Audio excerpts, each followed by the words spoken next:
Le roi Ézéchia fut l'un des plus grands souverains de Juda, reconnu pour sa foi profonde, son courage et sa fidélité à Dieu. Son règne fut marqué par des réformes religieuses, la restauration de Jérusalem et une délivrance miraculeuse face à l'armée assyrienne.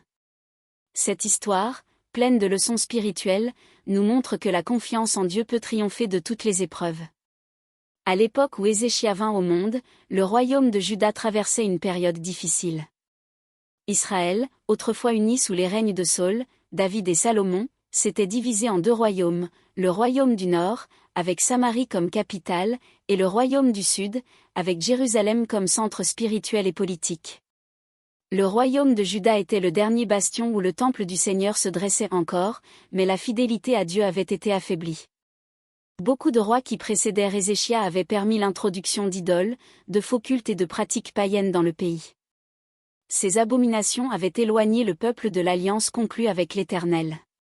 Parmi les puissances qui dominaient le monde à cette époque, l'Empire assyrien se distinguait. Redoutable et impitoyable, il écrasait les nations voisines par sa puissance militaire et son arrogance. La crainte des Assyriens pesait sur toutes les contrées, y compris sur Juda. Au cœur de cette instabilité politique et spirituelle, Dieu préparait un roi différent, un homme qui, malgré ses limites humaines, choisirait de placer sa confiance en lui. Ce roi, c'était Ézéchia, fils du roi Achaz. Alors que son père avait été infidèle à Dieu en s'appuyant sur les nations païennes, Ézéchia allait se lever comme un roi réformateur, décidé à ramener Juda vers la véritable adoration de l'Éternel. Ainsi, dans ce climat de peur, de confusion et de menaces extérieures, allait s'écrire une des plus grandes histoires de foi et de délivrance que la Bible nous ait laissées. Lorsque nous ouvrons le livre des rois et des chroniques, nous découvrons un peuple de Dieu qui traverse une période de grande turbulence. Le royaume d'Israël, jadis uni et glorieux sous la royauté de David et de Salomon, s'est divisé après la mort de Salomon. Au nord, le royaume d'Israël avec Samarie comme capitale. Au sud, le royaume de Juda avec Jérusalem comme capitale spirituelle et politique. Cette division avait fragilisé la nation. Israël, le royaume du Nord, sombra rapidement dans l'idolâtrie et l'infidélité à l'alliance avec Dieu. Quant au royaume de Juda, il gardait encore le temple de l'Éternel à Jérusalem, mais son peuple oscillait sans cesse entre fidélité et rébellion.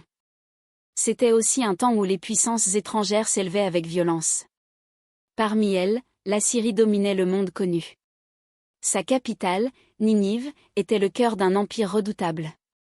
Les Assyriens étaient réputés pour leur armée cruelle, leurs sièges implacables et leur arrogance.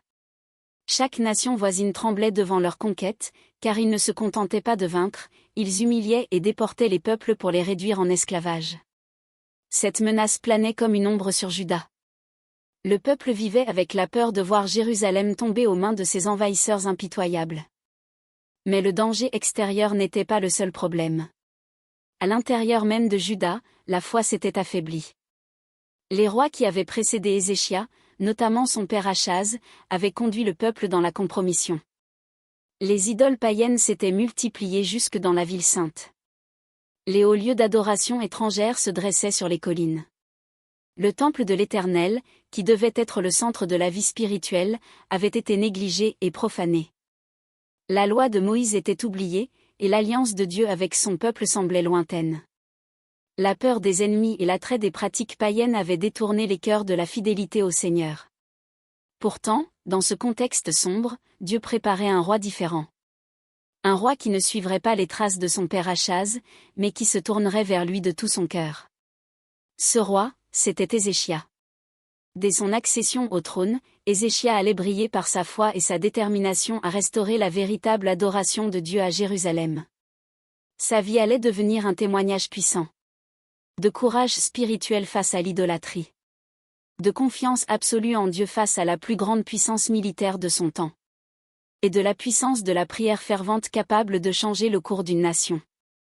Ainsi commence l'histoire d'Ézéchia, une histoire écrite au milieu des ténèbres mais illuminée par la fidélité de l'Éternel. Ézéchia naquit dans une période troublée pour Juda.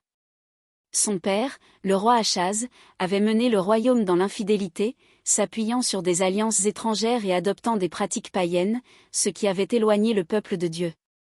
Dans ce contexte difficile, la naissance d'Ézéchia fut un signe discret mais puissant que Dieu préparait un homme selon son cœur. Bien que le royaume se perde dans le péché et la peur, Ézéchia grandit dans l'ombre du temple de Jérusalem. Les récits bibliques ne détaillent pas beaucoup son enfance, mais nous pouvons imaginer un jeune garçon observant les rites sacrés, écoutant les prêtres et les prophètes parler de l'alliance de Dieu avec son peuple. Même jeune, Ézéchia développa un cœur tourné vers Dieu. Il vit le contraste entre la corruption et l'idolâtrie qui l'entourait. L'appel à la fidélité et à l'obéissance enseignée par les prêtres et les sages. Cette éducation spirituelle discrète mais profonde forma les bases de sa future foi inébranlable. Ézéchia grandit également dans le palais royal, témoin des intrigues politiques et des choix douteux de son père. Achaz s'appuyait souvent sur les nations païennes pour protéger Juda, délaissant la confiance en Dieu. Le jeune prince Ézéchia observa la peur que provoquaient les Assyriens sur son peuple, l'injustice et l'orgueil des courtisans, la nécessité d'un leadership courageux et juste. Cette expérience prépara son esprit à devenir un roi qui agirait avec foi, discernement et détermination. Dès sa jeunesse, Ézéchia montrait une disposition spéciale, un désir de justice, une sensibilité à la voix de Dieu et une conscience de l'importance du temple et de l'alliance avec l'Éternel. Dieu, dans sa sagesse, avait choisi ce jeune garçon pour restaurer Juda et montrer que même dans les temps de crise, un roi fidèle pouvait inverser le cours des événements grâce à la foi et à la prière. Ainsi, Ézéchia n'était pas seulement un enfant de sang royal, mais un enfant choisi par Dieu pour devenir un instrument de réforme et de salut pour son peuple. Lorsque le roi Achaz mourut, Ézéchia monta sur le trône de Juda. C'était un moment décisif pour le royaume, marqué par l'incertitude et la peur. Les années d'infidélité de son père avaient laissé des cicatrices. Le peuple était éloigné de Dieu. Le temple était négligé. Les ennemis, notamment l'Assyrie, représentaient une menace constante. Ézéchia ne monta pas sur le trône pour continuer les erreurs de son père. Dès son accession, il fit preuve d'une détermination hors du commun, son cœur était résolu à marcher dans la voie de l'Éternel. La Bible le décrit comme un roi juste et fidèle, dont les actions allaient ramener Juda à Dieu et inspirer le peuple à l'imiter. Il était conscient que son règne ne serait pas facile, restaurer la foi d'un peuple corrompu et faire face à un puissant ennemi exigeait sagesse, courage et dépendance totale à Dieu. Ézéchia commença immédiatement par des réformes religieuses. Il détruisit les idoles et les lieux d'adoration païens, y compris les hauts lieux érigés par les rois précédents. Il répara le temple et rétablit les prêtres dans leurs fonctions. Il invita le peuple à revenir à l'obéissance à la loi de Dieu. Ces actions n'étaient pas seulement symboliques, elles démontraient que la véritable sécurité de Juda ne résidait pas dans les alliances avec les puissances étrangères, mais dans la fidélité à Dieu. Cependant, Ézéchia savait que la foi seule ne suffirait pas pour protéger Juda. Les Assyriens étaient puissants, et les rumeurs de leur avancée sur Jérusalem circulaient déjà. Le jeune roi comprit que son rôle combinait leadership spirituel et stratégie politique. Il devait préparer le peuple au pire tout en restant fermement ancré dans la prière et la confiance en Dieu. Ainsi commença le règne d'Ézéchia, un roi choisi et guidé par le Seigneur, déterminé à restaurer Juda et à marcher sur le chemin de la justice. Dès le début de son règne, il posa les fondations d'une réforme religieuse et morale qui allait marquer l'histoire du royaume et préparer le terrain pour les événements extraordinaires à venir. Dès les premiers jours de son règne, Ézéchia comprit que la véritable force de Juda ne résidait pas dans ses murailles ou dans ses alliances politiques, mais dans la fidélité du peuple à Dieu. Le royaume était rempli d'idoles et de lieux de culte païens. Des statues de Baal et d'Achéra avaient été érigées dans les villes et villages. Des autels étrangers occupaient les collines et les lieux sacrés. Le peuple offrait des sacrifices à ces faux dieux, ignorant la loi de Moïse. Ézéchia décida de prendre une mesure radicale. Avec courage et fermeté, il détruisit les idoles disséminées dans tout le royaume, fit tomber les hauts lieux, ces autels païens construits sur les collines, cassa les colonnes et les poteaux consacrés à des dieux étrangers, afin de restaurer la pureté du culte. Ces actions n'étaient pas faciles.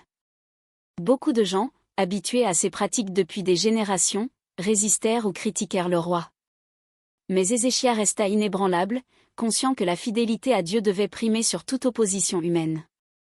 Après avoir purgé le royaume de l'idolâtrie, Ézéchia entreprit de restaurer le temple et le culte légitime. Les prêtres furent replacés dans leurs fonctions sacrées.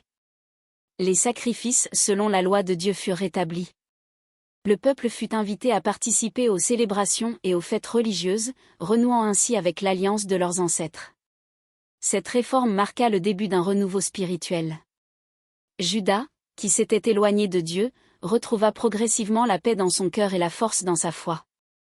Ézéchia ne se contentait pas de restaurer les pratiques religieuses, il montrait par son exemple ce que signifiait marcher avec Dieu.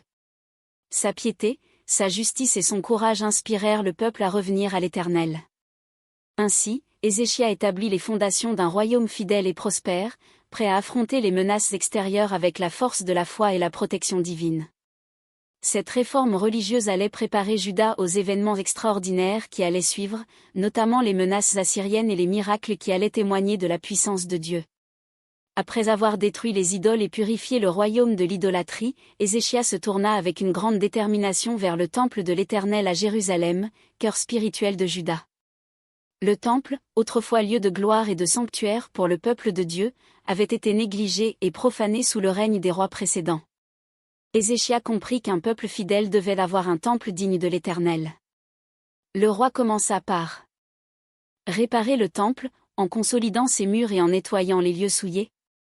Restaurer les chambres sacrées où les prêtres accomplissaient leurs fonctions. Veiller à ce que l'autel soit purifié et prêt pour les sacrifices selon la loi de Moïse. Chaque pierre réparée et chaque recoin nettoyé symbolisait le retour de Juda à la pureté et à la sanctification que Dieu exigeait. Ézéchia ne s'arrêta pas aux réparations physiques. Il réorganisa également le culte. Les prêtres et lévites furent replacés à leur poste pour guider le peuple dans la prière et les sacrifices. Les offrandes et sacrifices selon la loi furent rétablis, permettant au peuple de renouer avec Dieu. Les chants et louanges résonnèrent à nouveau dans le temple, rappelant la gloire et la grandeur de l'Éternel. Le peuple, touché par ce renouveau, participa avec ferveur. Les familles de Juda venaient offrir leurs sacrifices avec un cœur sincère, et le temple redevint un lieu de rencontre avec Dieu, centre spirituel et moral de la nation. La restauration du temple ne fut pas qu'un acte matériel, elle eut un effet profond sur le cœur du peuple. Les hommes et les femmes reprirent conscience de leur alliance avec Dieu et comprirent que la véritable sécurité et prospérité venaient de leur fidélité à l'Éternel. Ézéchia, par sa piété et sa détermination, montra que la vraie force d'un royaume réside dans sa foi et sa relation avec Dieu. Cette restauration préparait Juda à affronter les menaces assyriennes, car un peuple uni dans la foi et la prière est plus fort que n'importe quelle armée. Après avoir purifié le royaume des idoles et restauré le temple, Ézéchia comprit que la réforme religieuse ne devait pas se limiter aux bâtiments et aux rituels, mais devait toucher le cœur de chaque homme, femme et enfant de Juda. Le roi savait que pour que le peuple vive dans la faveur de Dieu, il devait revenir pleinement à la loi de l'Éternel. Ézéchia ordonna que les livres de la loi de Moïse soient lus devant tout le peuple. Les prêtres et les lévites parcouraient les villes et villages pour rappeler aux habitants les commandements de Dieu. Adorer uniquement l'Éternel. Observer les fêtes et les cérémonies prescrites. Respecter la justice, l'honnêteté et la pureté dans la vie quotidienne. Ce retour à la loi n'était pas simplement un rappel moral, mais un appel à renouveler l'alliance avec Dieu, à marcher dans ses voies et à vivre selon ses commandements. Ézéchia montra l'exemple. Il observa scrupuleusement la loi. Il encouragea son peuple à suivre les prescriptions divines. Il appliqua la justice dans ses décisions, faisant comprendre que la loi de Dieu devait guider le royaume tout entier. Son attitude inspira le peuple et renforça l'idée que la vraie sécurité et la prospérité viennent de la fidélité à Dieu, et non des alliances avec les puissances étrangères ou de la peur des armées ennemies. Le peuple répondit avec ferveur à cet appel. Les familles se rassemblèrent pour écouter la loi et comprendre leurs devoirs envers Dieu. Les enfants furent instruits dès leur jeune âge dans la foi et les commandements. Les Lévites et prêtres enseignèrent la parole avec passion, rappelant que le salut et la protection divine dépendent de l'obéissance et de la foi. Cette réforme spirituelle profonde transforma le royaume de Juda, un peuple autrefois dispersé et indifférent se retrouva uni par la foi et la crainte de l'Éternel. Le retour à la loi de l'Éternel établit les bases solides pour les défis à venir, notamment l'arrivée imminente de l'armée assyrienne. Juda n'était plus seulement fort par ses murailles et ses soldats, mais par sa foi, sa prière et sa fidélité à Dieu, prêt à voir la puissance divine se manifester de manière spectaculaire. Après avoir restauré le temple et ramené le peuple à la loi de l'Éternel, Ézéchias se sentit appelé à renforcer l'unité spirituelle du royaume et à rappeler à Juda et Israël la signification de la Pâque, la fête de la délivrance. Ézéchias envoya des lettres à tous les Israélites, y compris ceux du royaume du Nord, pour les inviter à venir célébrer la Pâque à Jérusalem. Dans ces lettres, il soulignait l'importance d'adorer Dieu seul, la nécessité de suivre la loi de Moïse, le bonheur et la bénédiction qui viennent d'une communion sincère avec Dieu. Cet appel n'était pas seulement un événement religieux, mais un acte politique et spirituel. Réunir le peuple autour du temple renforçait la foi, la loyauté envers Dieu et l'unité nationale. Le roi Ézéchias prit soin que tout soit prêt. Le temple fut nettoyé et préparé pour accueillir les sacrifices. Les prêtres et les Lévites furent mobilisés pour guider les célébrations. Les habitants furent instruits sur le déroulement de la fête et sur l'importance de la purification. Il s'agissait d'un moment solennel où chacun devait se détourner du péché, offrir des sacrifices sincères et renouveler son engagement envers Dieu. L'invitation d'Ézéchias fut accueillie avec enthousiasme. Des milliers de Juifs vinrent de tout le pays, certains même venant du royaume du Nord. Les familles se purifièrent et préparèrent leurs offrandes avec un cœur sincère. Les prêtres et les Lévites enseignèrent les lois de Dieu et rappelèrent l'histoire de l'Exode, symbole de la délivrance divine. Cette Pâque devint un symbole puissant de renouveau spirituel et de réconciliation avec Dieu. Le peuple ressentit la joie et la bénédiction de se retrouver dans la présence du Seigneur, un moment rare depuis des décennies de désobéissance et d'idolâtrie. L'appel à la Pâque montra à tous que la véritable sécurité et la prospérité viennent de l'obéissance à Dieu et de la communion avec lui, et non de la peur des armées ennemies. Ézéchias, par sa foi et son leadership, enseigna que la piété, l'unité et la fidélité à Dieu sont des armes plus puissantes que n'importe quelle armée. Ainsi se posa la scène pour les grands événements à venir, notamment la confrontation avec l'Assyrie et les miracles qui allaient confirmer la puissance de Dieu auprès de son peuple. À l'approche de la Pâque, l'appel d'Ézéchias résonna dans tout Juda et même au-delà, dans les territoires d'Israël. Les habitants répondirent à l'invitation du roi, certains venant de loin, d'autres de villes proches. Le rassemblement à Jérusalem devint un événement historique et spirituel, symbole du renouveau du peuple envers Dieu. Des milliers de Juifs et de descendants du royaume du Nord se dirigèrent vers Jérusalem. Ils venaient avec un cœur repentant, désireux de se purifier et d'offrir des sacrifices sincères. Des offrandes pour le temple, comprenant des animaux, du blé et des produits de première qualité. Une foi renouvelée, consciente que la protection divine dépassait toute puissance humaine. Ce rassemblement marquait un moment unique. Pour la première fois depuis longtemps, le peuple se retrouvait uni autour du temple, mettant de côté les divisions politiques et historiques. Ézéchias prit soin que tout soit parfaitement organisé. Les prêtres et les Lévites guidèrent le peuple dans les rituels et les prières. Les sacrifices furent offerts selon la loi de Moïse, avec soin et fidélité. Des chants et des louanges furent élevés pour glorifier l'Éternel, remplissant le temple et la ville d'une atmosphère sacrée et joyeuse. Le roi lui-même participa activement, montrant l'exemple et renforçant l'unité du peuple dans la foi. La présence de tant de croyants venus de partout eut un impact profond sur Juda. Les cœurs s'ouvrirent à la repentance. La foi fut ravivée. Le peuple ressentit la puissance de la communion avec Dieu, une protection et une bénédiction qui dépassaient tout effort humain. Cette grande réunion montra clairement que la fidélité à Dieu et la marche dans ses voies étaient la véritable force d'une nation.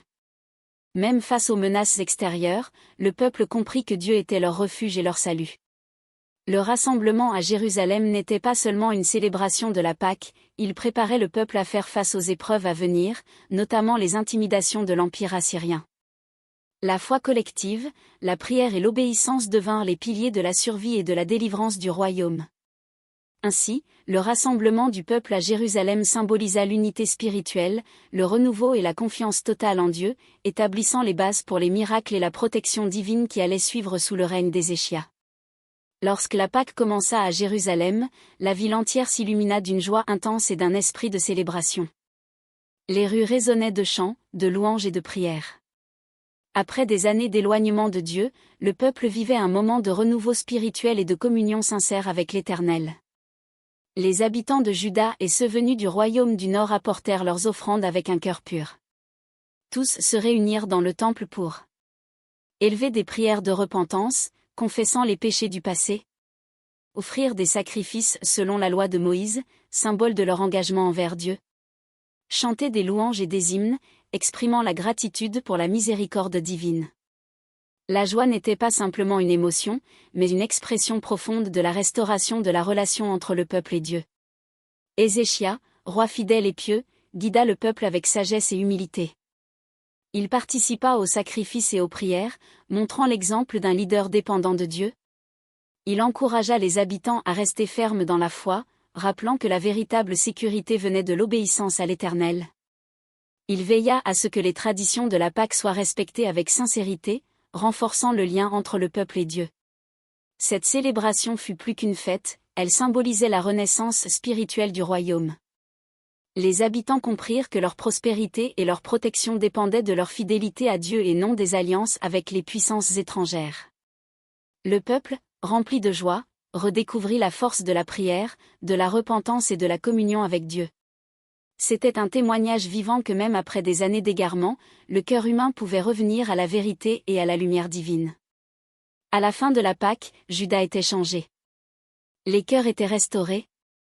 La foi collective renforcée. La ville de Jérusalem rayonnait d'une lumière spirituelle, prête à faire face aux défis futurs avec confiance et espoir. Ainsi, cette fête devint un tournant dans l'histoire du royaume de Juda, posant les fondations pour la délivrance miraculeuse face à l'Assyrie et montrant l'importance d'un leadership spirituel guidé par Dieu. Alors que Juda retrouvait la joie et la paix spirituelle grâce aux réformes d'Ézéchia, une menace extérieure plus grande que jamais s'annonçait.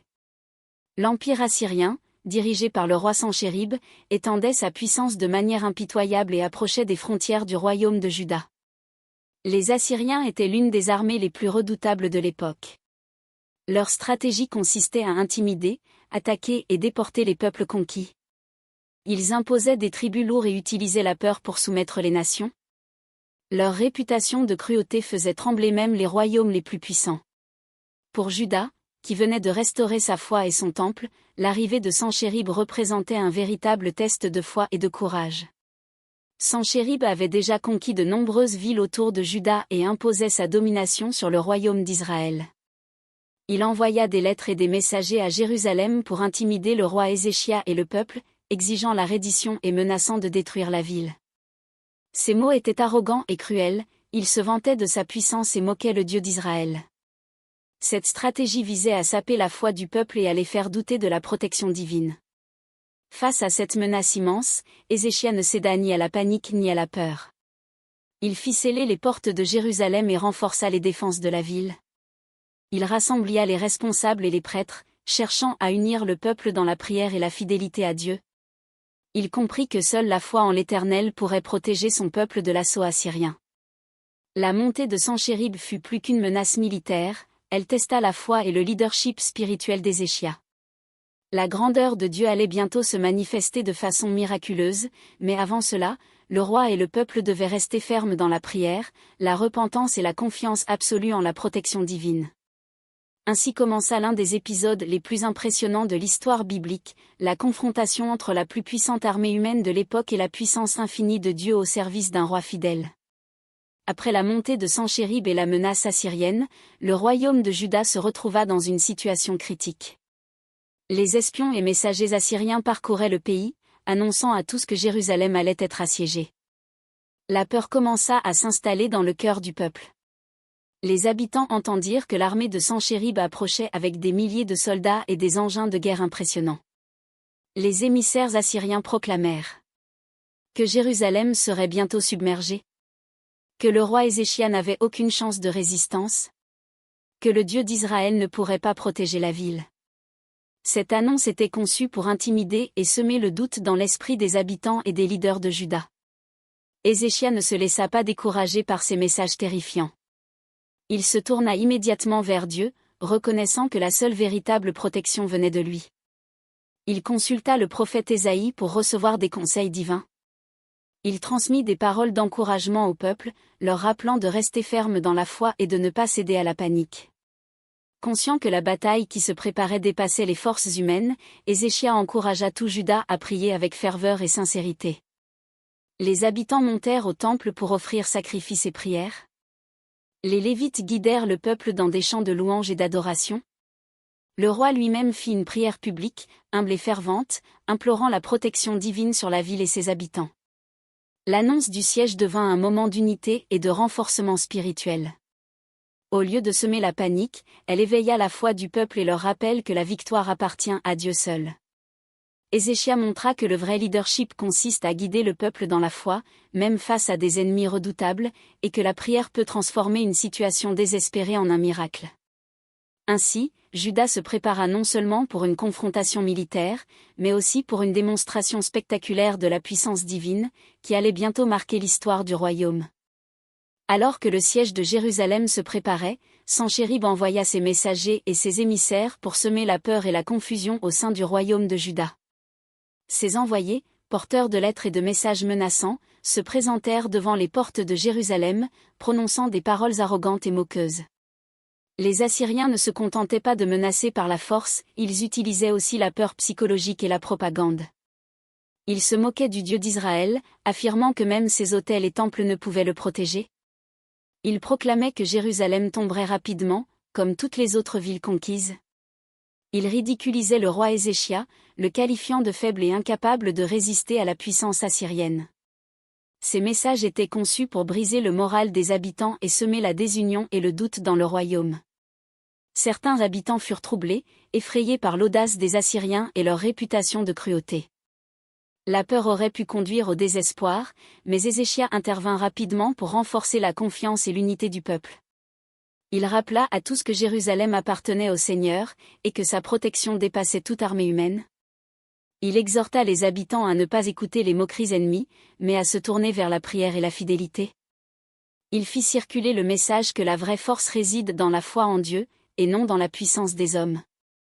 Plutôt que de répondre par la peur ou la colère, Ézéchia se tourna vers Dieu dans la prière, cherchant guidance et protection. Consulta le prophète Ésaïe, recevant des paroles de réconfort et des instructions divines. Rassembla le peuple pour prier, montrant que la meilleure réponse aux menaces est la foi et la dépendance totale envers l'Éternel. Ainsi, malgré la pression immense des envoyés assyriens, Jérusalem resta ferme et confiante, préparant le terrain pour le miracle qui allait bientôt montrer la puissance inébranlable de Dieu. Alors que les envoyés assyriens prononçaient leurs moqueries et menaçaient Jérusalem, le peuple de Juda fut confronté à un choix décisif, céder à la peur et au désespoir, ou rester silencieux, confiant et uni dans la prière. Ézéchia avait enseigné au peuple que la vraie force ne réside pas dans la panique ou la révolte humaine, mais dans la foi en Dieu. Les habitants, inspirés par le roi, choisirent de ne pas répondre aux provocations. Ils refusèrent de se laisser entraîner dans la peur ou la colère. Ils écoutèrent les paroles du roi et du prophète Ésaïe, qui les encourageaient à se tourner vers Dieu. Ils gardèrent un cœur humble, conscients que seule la protection divine pouvait les sauver. Ce silence n'était pas passif, mais un acte de foi et de courage, montrant que le peuple plaçait son destin entre les mains de l'Éternel. Les habitants de Jérusalem se tournèrent vers le temple et le Seigneur. Les prêtres et les Lévites guidèrent le peuple dans des prières ferventes. Chaque famille apporta des offrandes et des sacrifices sincères. Les chants de louange et de repentance résonnèrent dans la ville, élevant le cœur des habitants vers Dieu. La ville entière devint un temple de prière et de foi, unissant toutes les générations dans un même élan spirituel. Ainsi, en choisissant le silence, l'humilité et la prière, le peuple de Juda prépara le terrain pour la délivrance miraculeuse qui allait suivre, démontrant que la foi peut triompher de la peur et de l'intimidation. Face à la menace imminente de Sanchérib et aux messages intimidants de l'armée assyrienne, Ézéchia comprit que la force humaine ne suffirait pas pour protéger Jérusalem. Avec sagesse et humilité, il se tourna vers le prophète Ésaïe, messager de Dieu, pour recevoir des conseils et des assurances divines. Ézéchia envoya des émissaires porter un message au prophète. Il demanda conseil et direction. Il implora le Seigneur de protéger Jérusalem. Il confia au prophète la gravité de la situation et la crainte du peuple. Ésaïe, en tant que messager de Dieu, écouta attentivement et reçut une parole divine pour le roi et son peuple. Le prophète Ésaïe transmit à Ézéchia la promesse que Dieu serait leur bouclier et leur protection. Il lui annonça que l'armée assyrienne ne parviendrait pas à prendre Jérusalem. Les plans des ennemis seraient confondus. Le Seigneur montrerait sa puissance afin que le peuple sache que la victoire appartient à Dieu seul. Ces paroles renforcèrent la foi du roi et préparèrent le peuple à faire face à l'épreuve avec courage et confiance. Ézéchias, fortifié par le message du prophète, fit une prière fervente et publique. Il implora Dieu de sauver le peuple et de protéger la ville. Il confia le sort de Juda entre les mains du Seigneur, reconnaissant sa dépendance totale à la puissance divine. Il encouragea les habitants à rester fermes dans la foi et à ne pas céder à la peur. Cette prière devint un exemple de leadership spirituel, montrant que la vraie sagesse consiste à combiner courage, humilité et foi en Dieu face à l'adversité. Le recours à Ésaïe et à la prière du roi constitua la préparation spirituelle pour le miracle qui allait bientôt se produire. Le peuple comprit que la délivrance ne viendrait pas des armes ou des alliances humaines, mais de la puissance infinie de Dieu agissant en faveur de ceux qui lui font confiance. Ainsi, Ézéchias montra que la foi et la consultation de Dieu à travers ses messagers sont des armes plus puissantes que toutes les forces humaines, et que la protection divine dépasse toute compréhension. Après que le roi Ézéchias se soit tourné vers Dieu et ait consulté le prophète Ésaïe, le ciel s'ouvrit pour intervenir en faveur de Juda. La situation, qui semblait désespérée face à l'armée assyrienne, allait bientôt révéler la puissance miraculeuse et protectrice de l'Éternel. Ésaïe transmit au roi le message de Dieu. L'armée assyrienne ne franchirait pas les murailles de Jérusalem. Les plans des ennemis seraient contrecarrés. La gloire de Dieu serait manifestée afin que tout le peuple sache que la victoire appartient au Seigneur. Cette parole apporta un immense soulagement et renforça la confiance du roi et du peuple. Selon la Bible, Dieu intervint de manière spectaculaire. Une puissance invisible frappa l'armée assyrienne, provoquant la panique et la destruction parmi ses soldats. La ville de Jérusalem fut préservée sans que les murailles ne soient franchies. La menace qui semblait imminente disparut, confirmant la fidélité de Dieu envers son peuple. Ce miracle montra que la protection divine dépasse toute puissance humaine, et que la foi et la prière sincère sont les clés de la délivrance. Le peuple de Juda fut témoin de la grandeur de Dieu et de sa fidélité. La peur fut remplacée par la joie et la gratitude. La foi collective fut renforcée. Le royaume comprit que l'obéissance, la prière et la fidélité à Dieu sont les véritables sources de sécurité. Le miracle qui sauva Jérusalem enseigna plusieurs vérités essentielles. Même face aux ennemis les plus puissants, Dieu peut intervenir pour protéger son peuple. La prière et la foi sincère sont plus puissantes que toutes les armes humaines. Un leadership guidé par la sagesse divine inspire et sauve tout un peuple.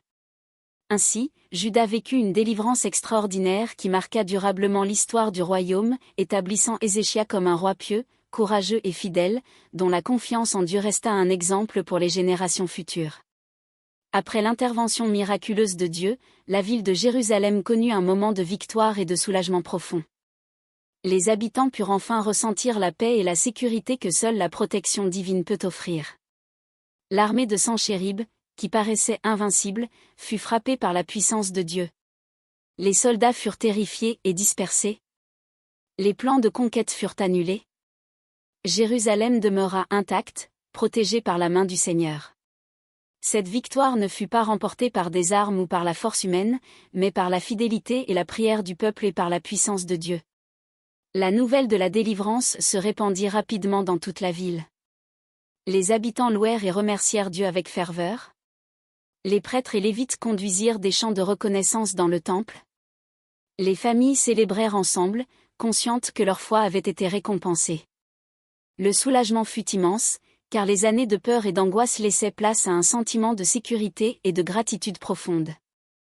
Le roi Ézéchias, témoin de cette délivrance, montra à son peuple que la confiance en Dieu doit guider toutes les décisions, que la prière sincère et la fidélité mènent à la victoire, que le vrai leadership repose sur la foi et l'exemple personnel. Cette victoire renforça la foi du peuple de Juda et lui donna confiance pour l'avenir. Jérusalem n'était pas seulement sauvée des ennemis, elle devenait un symbole de la puissance de Dieu et de la bénédiction qui accompagne ceux qui lui sont fidèles. Ainsi, le royaume de Juda sortit de cette épreuve non seulement indemne, mais fortifié dans la foi et l'unité, prêt à prospérer sous le règne d'Ézéchias. Après la victoire miraculeuse sur l'armée assyrienne, Ézéchias sut que cette expérience devait devenir une leçon spirituelle durable pour tout Juda. La délivrance n'était pas seulement un événement militaire, mais un rappel de la puissance et de la fidélité de Dieu envers ceux qui lui font confiance. Le peuple réalisa que la sécurité ne dépend pas des murailles ou des armées humaines. La protection véritable vient de la fidélité à Dieu et de la prière sincère. Même face aux ennemis les plus redoutables, Dieu peut agir de manière miraculeuse pour sauver ceux qui l'honorent. Cette compréhension changea la perspective du royaume sur la foi, le leadership et la vie quotidienne. Ézéchias encouragea le peuple à ne pas considérer cette délivrance comme un simple événement ponctuel, mais comme un appel à rester fidèle à Dieu. Observer la loi de l'Éternel dans toutes les actions quotidiennes. Maintenir les pratiques religieuses et les sacrifices conformément à la loi de Moïse. Continuer à prier et à glorifier Dieu dans le temple et dans leur maison. La délivrance servit donc de rappel permanent que l'obéissance et la foi sont des piliers essentiels pour vivre sous la bénédiction de Dieu. L'épreuve avait également renforcé l'unité du peuple de Juda. Les habitants avaient prié ensemble et placé leur confiance en Dieu. La peur et la division avaient été remplacées par la foi et la solidarité. La ville de Jérusalem devint un symbole de force spirituelle et de confiance collective dans la providence divine. Ézéchias veilla à ce que cette expérience soit transmise aux générations suivantes. Que chaque juif comprenne l'importance de la fidélité et de la prière. Que le peuple se rappelle que Dieu est le protecteur de ceux qui l'honorent. Que la confiance en lui doit guider toutes les décisions et actions du royaume. Ainsi, la délivrance de Jérusalem ne fut pas seulement un événement militaire, mais une leçon spirituelle durable, préparant le peuple à vivre dans la foi, la justice et la crainte de Dieu pour les années à venir.